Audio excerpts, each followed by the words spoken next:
Olá, tudo bem? Hoje trazendo um tema que está ao nosso alcance, que está à nossa disposição, mas poucas vezes lembramos de usar, de como usar. Vá, a tua fé te salvou. Quem aqui de nós já não ouviu essa frase antes? Essa frase, dita pelo nosso querido e amado Mestre Jesus, foi pronunciada pelo menos 7 vezes no Evangelho de Marcos, Mateus e Lucas. Jesus dizia essas palavras para indicar que a fé daquele homem, a fé daquela mulher, tinham sido o instrumento, o responsável pela cura. A tua fé te salvou significa dizer, a tua fé te trouxe a cura. A tua fé lhe trouxe a saúde. E será que mudou alguma coisa de 2000 anos para cá? Essa capacidade de nós curarmos pela fé? Será que hoje, com mais recursos e informações que temos, ficou difícil ou mais fácil nós nos curarmos pela fé? Um dos exemplos mais lindos, voltando agora lá para os exemplos do Evangelho, é o exemplo da mulher hemorroísta. Uma mulher que há 12 anos sofria de fluxo de sangue. Considerada pela sociedade e pela lei mosaica uma pessoa imunda, vivia fora dos padrões, junto com cegos, leprosos e mendigos. Ela, no entanto, ouviu falar de Jesus. Ouviu falar das maravilhas que ele falava e que ele fazia. Nunca tinha visto. E diante disso, criou uma fé tão grande, uma certeza tão pura e verdadeira, de que se ela apenas encostasse em suas vestes, ela já estaria curada. Quando Jesus passava por onde ela estava sentada, ela se caminhou entre a multidão, tocou nas vestes de Jesus. E logo em seguida secou a fonte de sangue. Sentiu seu corpo já estar curado daquele mal. Jesus, conhecendo que a virtude tinha saído dele, volta a atenção aos discípulos e pergunta: quem me tocou? Os discípulos falam: você não vê que a multidão está à sua volta e daí você pergunta: quem te tocou? Olha só como essa passagem é tão marcante. Não é o simples fato, o gesto de tocar nas vestes de Jesus que chama a atenção dele. Não. De Jesus tinha saído uma virtude. E isso que chama a atenção dele. Veja o quanto essa mulher tinha uma certeza, uma fé tão grande e verdadeira. No Evangelho de Marcos está escrito claramente de que quando ela toca as vestes, o sangue secou. Jesus não precisou tocar, falar. Logo depois que ela tocou, que Jesus pergunta quem me tocou. E ela fala a sua história, conta a ele o que tinha sofrido e que acreditava muito na sua cura. E Jesus diz as palavras que conhecemos: vá, a tua fé te salvou e seja curada desse seu mal. Exatamente a mesma história também pode ser dita pelo cego do caminho de Jericó. Um outro lindo, belíssimo relato que nós temos onde Jesus também diz: a tua fé te salvou. Foi a passagem onde o cego de Jericó estava no caminho, onde Jesus e a multidão passavam. Aquele dia ele ouviu falar que Jesus estava passando por ali. Pensou: essa é a minha oportunidade. Nunca tinha visto Jesus, mas também ouvido falar das maravilhas que ele fazia e falava. Quando Jesus passa pela multidão, ele grita: Jesus, Jesus, tenha piedade de mim. As pessoas ao redor menosprezavam Bartimeu, acreditando que ele não ia ouvir, que ia ser perda de tempo. Mas Bartimeu não deu bola para isso. Construiu uma fé tão grande, uma confiança tão verdadeira, que o que vinha de fora não atrapalhava. E continuou: Jesus, Jesus, tenha piedade de mim. Jesus então sentiu a fé verdadeira que via da sua voz, pediu para chamá-lo, e agora a multidão incentivava a chegar perto de Jesus, o ajudou e se ajoelhou na frente de Jesus. Jesus pergunta: o que queres que eu faça? Bartimeu diz: mestre, eu desejo voltar a ver.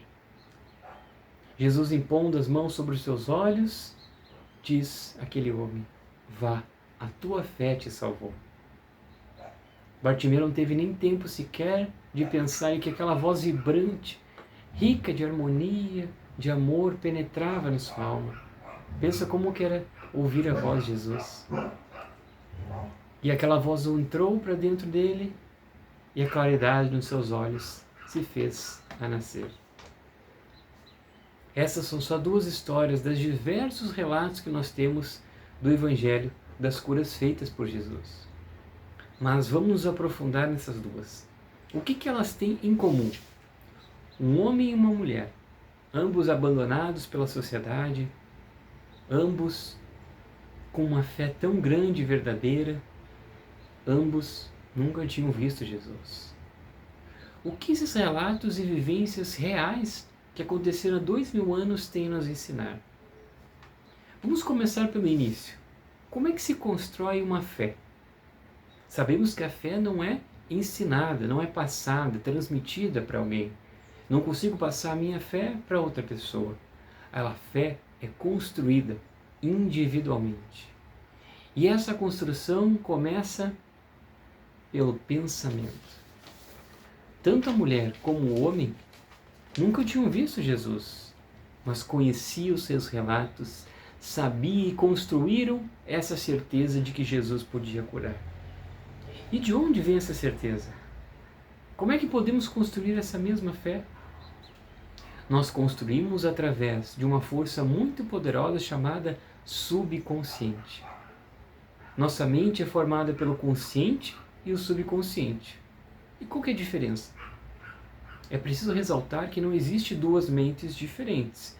É uma mente só com duas esferas. A mente consciente, racional, onde nós tomamos as decisões, seja o que eu vou fazer, ler, comer, a pessoa que eu quero estar, e a mente subconsciente, onde tudo aquilo que lhe é impresso, aquilo que você conscientemente acredita, é impregnada e é absorvida pela mente subconsciente. Então veja como muitas crenças, vejam como muitas medos e inseguranças que nós criamos desde a infância podem ser hoje vista com outros olhos na fase adulta, na fase mais jovem. Essa questão de ouvir relatos de fora, ouvir pessoas falando de fora, podem criar em nós uma verdade de que você não é bom o suficiente, você nunca vai ficar com alguém, desse jeito que você não vai conseguir alguma coisa, e aquilo vai criando em nós uma verdade e nos limitando, nos bloqueando. O nosso subconsciente não duvida daquilo. Se o nosso consciente pensa que é uma verdade, entende e aceita como uma verdade, aquilo ali transforma o nosso modo de agir e pensar. Por exemplo, se você acredita que algo é verdadeiro, mesmo que é falso, a sua mente subconsciente aceitará como verdadeiro, e os resultados a partir daí são de acordo com essa sugestão que você aceitou. E nós temos exemplos vários que a gente reaceita durante a vida. Que tem pessoas melhores que nós, tá bom do jeito que tá, já é tarde para começar, eu não vou conseguir, não tenho tempo, não tenho disposição, dinheiro. São coisas que nós vamos aceitando e nos limitando. A nossa mente consciente é como se fosse um porteiro. Qual que é a função do porteiro? A função do porteiro é proteger, deixar passar e entrar aqueles que podem, aqueles que têm permissão.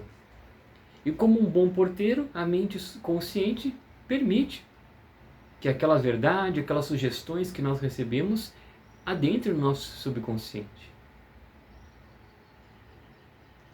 Por isso é muito importante, na hora que a gente ouvir algo, na hora que a gente começar a perceber algo, ver, será mesmo que eu vou levar isso como uma verdade para a minha vida? Vamos pensar num exemplo de sugestão. Imagine que você se aproxima de um passageiro, de olhar tímido a bordo num navio. Você está lá, tranquilo, e a pessoa também está tranquila, apreciando a vista, e você pensa, vou fazer uma pegadinha com essa pessoa.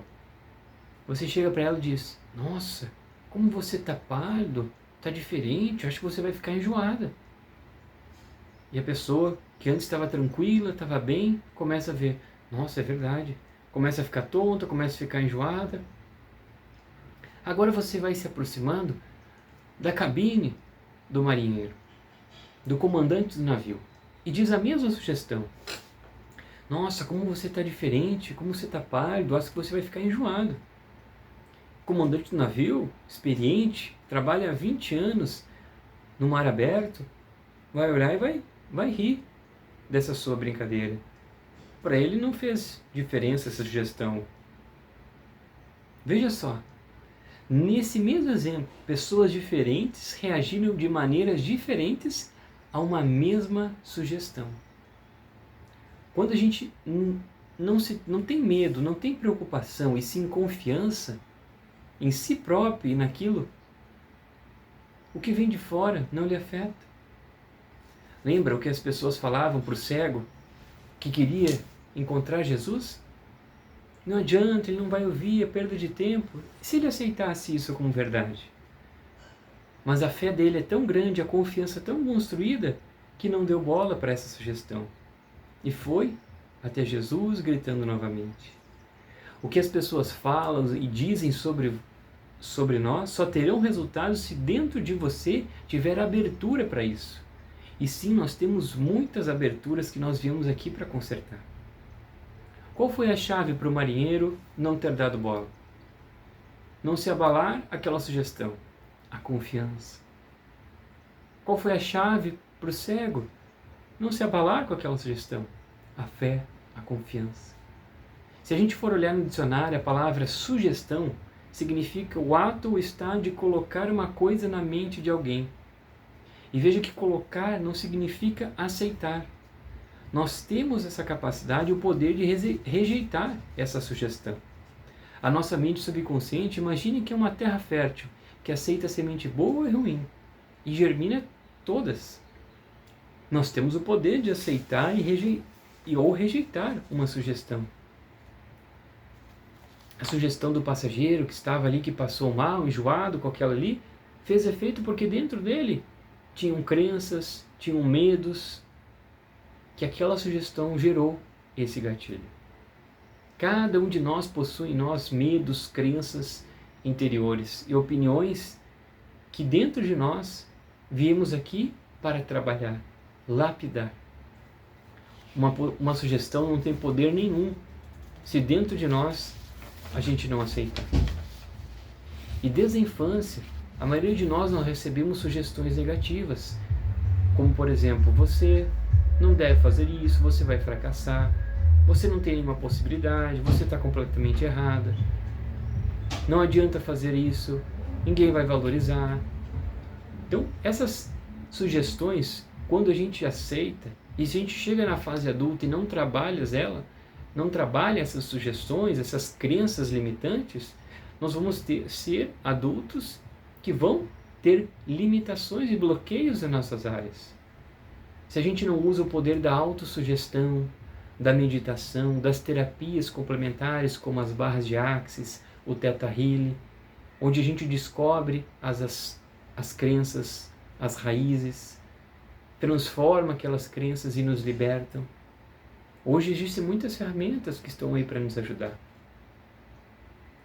Uma história verídica que aconteceu com um rapaz. O poder das afirmações que tem para transformar o subconsciente. Um garoto sofria do mal de Pote. Mal de Pote é uma tuberculose na espinha. E teve uma cura notável. O médico declarou que era incurável. Mas ele começou a rezar. E de um menino paralítico não, curvado, que mal conseguia andar de joelhos e cotovelos, se arrastando pelo chão, virou um homem forte e ereto. Criou sua própria afirmação e dizia todas as noites antes de dormir e todas as manhãs ao acordar: sou perfeito de boa saúde, forte, vigoroso, simpático, harmonioso e feliz. Perseverou, disse essas afirmações por dias, meses, semanas. E essa atitude mental, a maneira de rezar, revertia no seu corpo. Sua fé foi tão grande e recompensada por aquilo que ele acreditava e sugeria para o seu subconsciente. Esse é o significado da frase: vá, a tua fé te salvou. Outra história que aconteceu, agora inversamente proporcional, foi contada pelo nosso palestrante Raul Teixeira. Raul, um palestrante espírita do Rio de Janeiro, veio a Porto Alegre e no final da palestra um rapaz veio abordá-lo pedindo ajuda. Ele dizia que sua mãe um dia acordou dizendo que tinha um câncer. A família, logo preocupada, foi buscar uma orientação médica, fazer consulta, fazer os exames. Não encontraram nada. Foram uma outra especialista, fizeram os mesmos exames, não encontraram nada. E a mãe dizia: não, eu tenho câncer, eu tenho câncer, eu tenho câncer. Foram então a São Paulo com outros especialistas da área, com novos equipamentos, novos estudos, fizeram e não encontraram nada. E ela dizia: vocês não me amam, eu tenho câncer. Levaram então a um congresso de oncologia em Buenos Aires, com equipamentos de última geração, as últimas pesquisas sobre a área, não encontraram nada. O rapaz então procurou ajuda de Raul Teixeira, pedindo: o que eu devo fazer? Raul Teixeira, ao lado do seu mentor espiritual Camilo, que o orienta, dizendo que aquela mulher não tinha um câncer, mas que iria desenvolver, por conta das afirmações que ela falava. O corpo dela começou a responder aquelas afirmações que ela dizia. As células começaram a absorver aquelas afirmações do câncer e começou a se desenvolver dentro dela esse câncer. Camilo conta que quando jovem, ela realizou um aborto e se culpava muito por isso. E por conta disso, por conta de se vitimizar, criou essa história, essa sugestão. Isso é só um exemplo de que o quanto nós temos o poder de autossugestão, o quanto nós temos o poder do nosso corpo, da nossa mente, com aquilo que a gente fala, aquilo que a gente pensa. Se a gente consegue desenvolver uma doença com aquilo que a gente fala e pensa, imagina a cura. Imagina trazer a saúde para nós. Um pastor de uma igreja protestante conhecia isso, conhecia a sua fé e a sua mente. E com câncer de pulmão ele resolve então fazer todos os dias, retirar-se por 5 minutos para meditar. Dá o comando para relaxar o corpo, os músculos, relaxando as pernas e os braços. Quando ele entra nesse estado de relaxamento, ele diz a seguinte afirmação: a perfeição de Deus expressa-se agora por meu intermédio. A ideia de saúde perfeita está agora tomando conta do meu subconsciente. A imagem que Deus possui de mim é uma imagem perfeita e meu subconsciente recria meu corpo em inteira concordância com a imagem perfeita que há na mente de Deus. Nem preciso dizer que esse pastor, conhecendo esse poder que tinha da mente e da sua fé, teve a cura do câncer. E outra maneira, além das afirmações, além de colocar aquilo que fala e aquilo que pensa como uma verdade, é o poder daquilo que a gente tem de imaginar. Um homem que sofria de paralisia funcional, com a ajuda de um profissional, foi buscar ajuda com um terapeuta. E o terapeuta orientou para que ele pudesse criar na sua mente um quadro daquilo que ele gostaria, uma imagem mental daquilo que ele gostaria de ter. E ele imaginou ele atendendo o telefone, abrindo a porta, caminhando sobre a casa, movimentos comuns que para ele era difícil. E ele persistiu nessa imaginação, colocando aquilo como uma verdade. Se imaginava fazendo isso, já era real para ele. E após algumas semanas de de tão verdade que ele trouxe para ele, o telefone tocou. Deu o impulso de ele atender e conseguiu ficar de pé. Naquele instante, ele teve essa cura. O poder de cura do seu subconsciente respondeu àquelas imagens que ele tinha projetado. Esse homem possuía uma barreira mental que impediu os impulsos do cérebro alcançar suas pernas e seus braços. E, consequência disso, não podia andar e fazer movimentos comuns. Quando ele transferiu a atenção para o poder de cura que ele trouxe à sua mente, naquele instante, no ato de levantar, estava curado. Essa história traz o verdadeiro significado da frase que Jesus diz no Evangelho. No capítulo 22 do Evangelho de Mateus, versículo 21. E tudo que pedires em oração, crendo, recebereis. Tudo que pedindo em oração, crendo, recebereis. O que será que essas histórias modernas, que trazem para nós ensinamentos, tem em relação com aquelas histórias lá do Evangelho, quando Jesus esteve à Terra? Todas essas curas têm o poder da fé, a força e a confiança e a certeza. E isso se constrói pelo pensamento, pelas nossas atitudes, pela mudança da fala, das afirmações, com a mudança do nosso agir. Se nós falamos que a vida está difícil, não está fácil para todo mundo, está complicado, mas estamos indo, são afirmações comuns que a gente diz. O que será que a gente vai atrair? Por que a gente não fala, a nossa vida está muito fácil, está muito boa, a nossa vida é cheia de abundância, de amor, de alegria? Por que a gente não afirma isso para os outros e para nós? Façamos uso das palavras do pensamento positivo e veja as maravilhas que acontecem na sua vida. Utilizemos a oração como esse combustível e um pontapé inicial para essa construção. E veja as maravilhas que isso traz. Lembrando da frase dita por Jesus. E tudo pedindo em oração, crendo, recebereis. Muito obrigado.